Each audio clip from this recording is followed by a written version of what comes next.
上星期就母親節啦，我就做咗我媽咪嘅首本名菜手打鯪魚肉釀辣椒。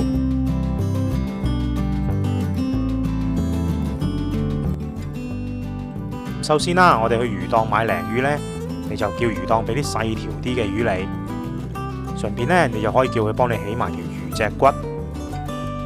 細條啲嘅鯪魚呢，嗰啲骨就軟啲啦，你打起魚肉上嚟呢，就容易啲去切碎啦。咁驚食骨嘅朋友呢，亦都可以放心啲啦。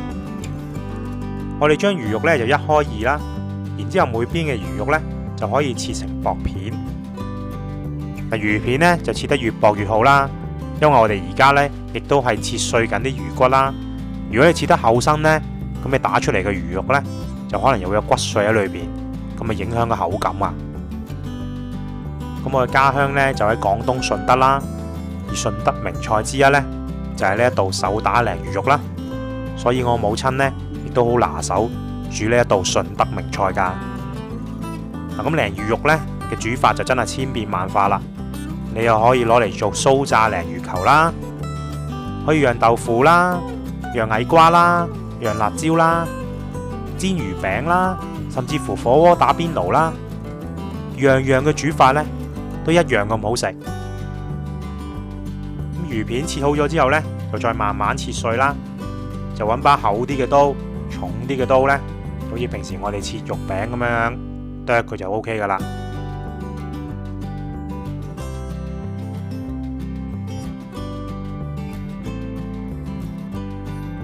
咁呢啲魚肉呢，剁到碎晒之後呢，我哋就可以翻起嚟，咁放喺個大碗裏邊啦。我哋又準備去調味啦，同埋呢用隻手彈佢啦。咁我哋落翻啲鹽同胡椒粉啦，你落啲鹽落去呢，咁就會令到魚肉呢起膠狀嘅。咁我哋加翻少少嘅麻油落去調味啦，令到啲魚肉呢就香啲啦。咁我都會落翻少少嘅生粉啦，令到啲魚肉呢就滑身啲啦。咁仲要加翻適量嘅清水啦，大概1至2茶匙啦。然之後呢就可以用隻筷子呢攪勻佢啦。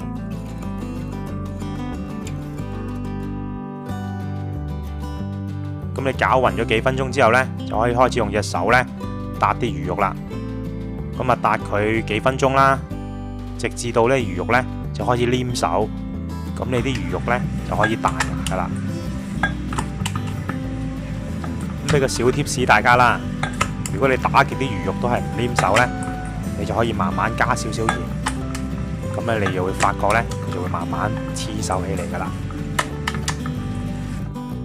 咁最後呢，我仲會加啲蔥花落去啦，就達到黐手為止。咁辣椒呢，你洗乾淨印乾水之後呢，就喺底部印啲生粉啦，跟住呢，就可以用隻筷子呢，將啲魚肉慢慢咁樣揚上去啦。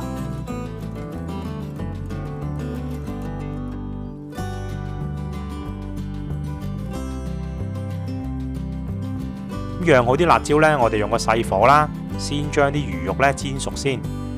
如果太大火呢，就變咗只有外面燶，裏邊就唔熟噶。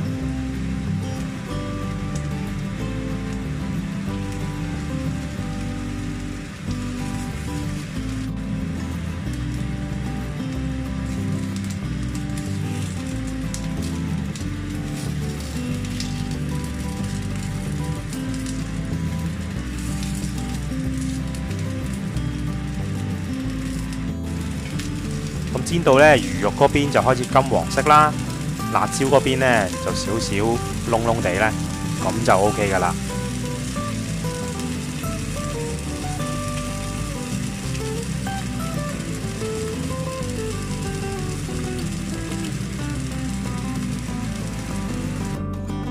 咁今次家鄉風味手打鯪魚肉釀辣椒嘅分享呢，就到呢度啦。